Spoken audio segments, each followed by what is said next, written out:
Okay, here's my second episode back-to-back of the first 6 Star Trek movies, and we're going to talk about what a lot of people argue as the best Star Trek film.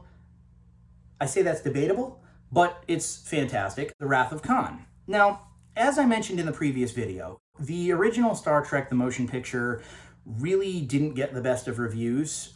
People kind of hated it across the board. So what they did for Wrath of Khan really did kind of make sense. They really did try to appeal to the fan base. So they brought back an old villain from the show. You got Khan, who's, essentially a super soldier, and he was, in the episode that he was featured in, he was marooned on a planet with all of his superhuman, people, and he's back. He's back and he wants revenge, and he's got these little, parasitic little earwigs that he puts in your ear, no pun intended, that basically control people. So he infiltrates the Enterprise, and there's basically just this massive battle between Kirk and Khan. And Khan as a character, I absolutely love. First of all, his getup.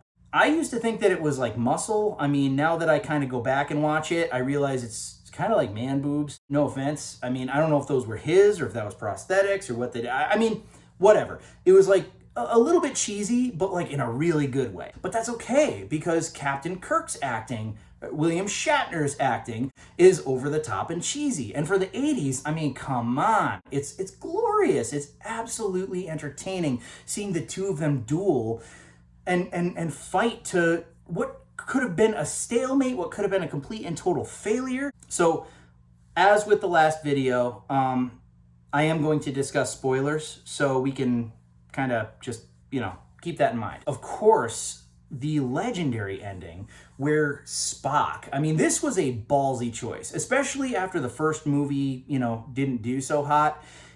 It would have really been in their best interest to sort of play it safe and not screw around or do anything too drastic, but they did. And I mean, inevitably, it really paid off. They kill frickin' Spock. The Enterprise is so fucked up that Spock has to go down to the warp core and manually fix it. But of course, there's just radiation everywhere, so he closes himself off, and Kirk stays with him while he dies. And it's wow, they did a lot in this movie. They really, really, really swung for the fences, and for once, it paid off. Wow, what a fantastic movie! And it really was. It really was. It's iconic. It's gone down in history for how iconic it is. It's just a fantastic movie. It's a fun movie. Highly recommend if you ever get the chance to see it. And that's all she wrote.